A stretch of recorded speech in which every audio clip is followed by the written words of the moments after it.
Okay, so this is a video about how the points are scored in Steadwick defense. I'm going to start off with a run where I'm not going for points. I'm just going to get as far as I can. Basically, the devil is going to kill all the trash. It's hard to keep him alive because he likes to go off to the right of the screen there.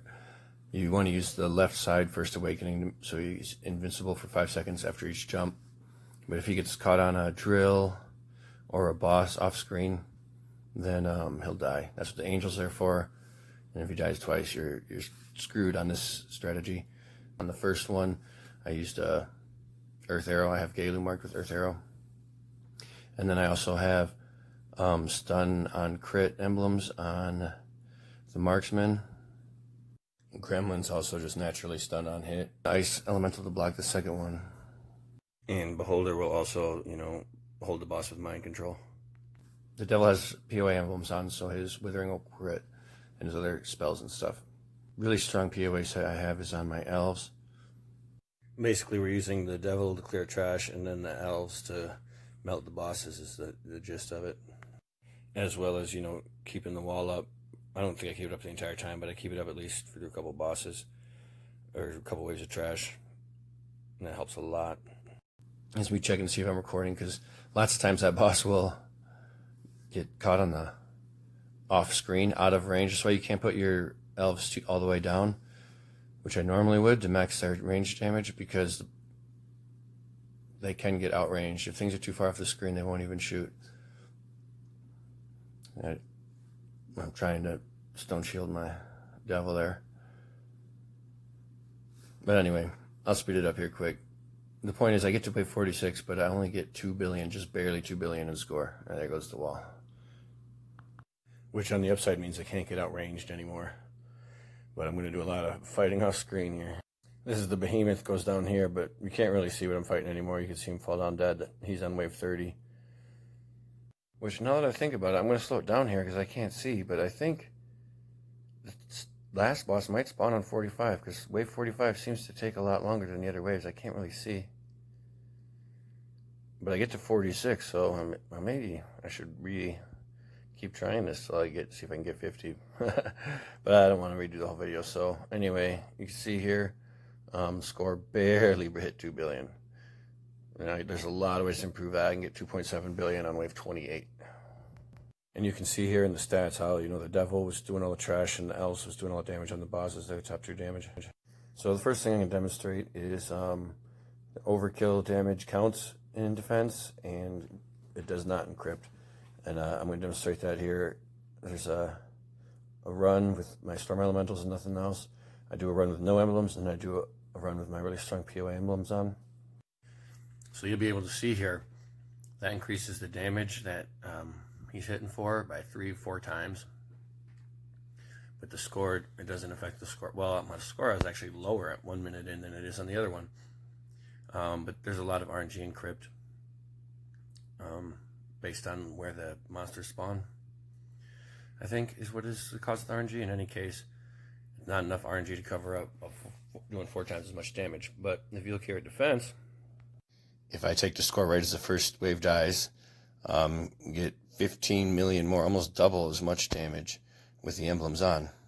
So overkill damage does count, and I can demonstrate this again by doing another run. This time with Sandro, and I'm going to use Implosion on some of those first skeletons with no lives, and I get like 60 million off the first wave. 67 million, more than triple the original score, more than double with the emblems. So that's just one way, the overkill on the early waves. That's one way we can boost our score. So I'm using Sandro. You can see I don't have the devil and angel anymore, and I have Sandro marked with Frost Nova, because that's another spell like Implosion that does all its damage at once to get overkill. Like that's the problem with a lot of other caster spells versus Implosion, is like Solomir does a ton of damage here, but it does it in ticks, and so once the units die, you're not getting overkill damage anymore. Obviously, you want to do one big chunk. So Frost Nova is good for that, as well as you can use it for crowd control, because the moat, if you have the castle moat selected, it makes the enemy slow when they get close. I think I use that on a drill in this run. That alone isn't going to get you that much higher of a score, though, because the reason why the POA emblems increase damage here because there is overkill, but they should have increased damage way more. The thing is, the score is based kind of like on total, not actual damage, so any mitigation hurts you, or any anti-mitigation rather, like a DRR, defense reduction, penetration, that's why you don't want to use POA. And the hardest is Holy Emblem attack. I'll show my emblems at the end of the fight here, but getting a Holy Emblem attack is difficult, but you want to eliminate it completely. That means you can't use two sets of Witness or POA or anything that adds Holy Emblem attack. And for cast emblems, your total level of cast emblems has to be under 5, or you get Holy Emblem attack from masteries. So it's a real pain in the ass sorting through emblems and doing that. But if you do that, well, you can see here I've got close to 1.2 billion damage before the first boss. And then I think on the other one I was like 400 million or something maybe. I'll put it on the screen. But because I'm not getting through any of his mitigation, in fact I even raised his DRR here with Whirlwind, I'm getting a lot more points. I think I'll get like 700 million for him when he dies. I don't know. We'll see here in a minute. So that puts me close to my other score at the end of wave 26, or excuse me, wave 16. I'm almost where I was on wave 46 on the other run.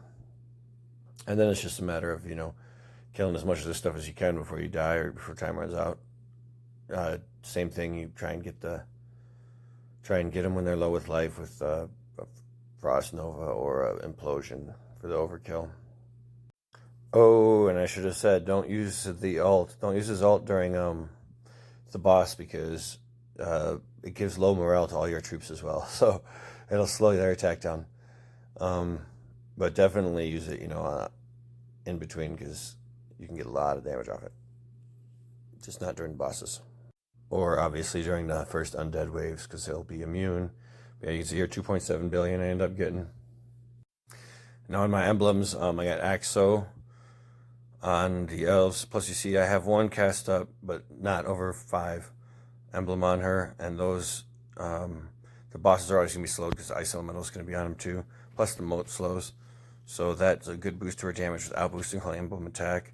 For the marksman and for her would also work Everlasting Secret, because it adds how much damage the double strikes are doing, plus all their other skills a little bit, some of which are relevant, some of which aren't.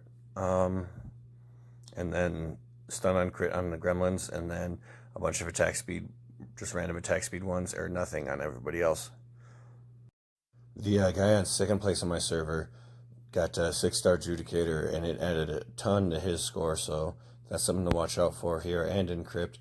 And also, the 5-star Awakening on Giants, I think, is going to change the Crypt meta back to Frenzying Giants and be huge here as well, for people who are good at saving and actually get 5-star Awakens on SSRs. Probably not for this guy. But I hope this helps before it's outdated. I think I'm going to do a Crypt one as well, seeing as the lack of overkill damage in there has some implications. But in any case, thanks for watching.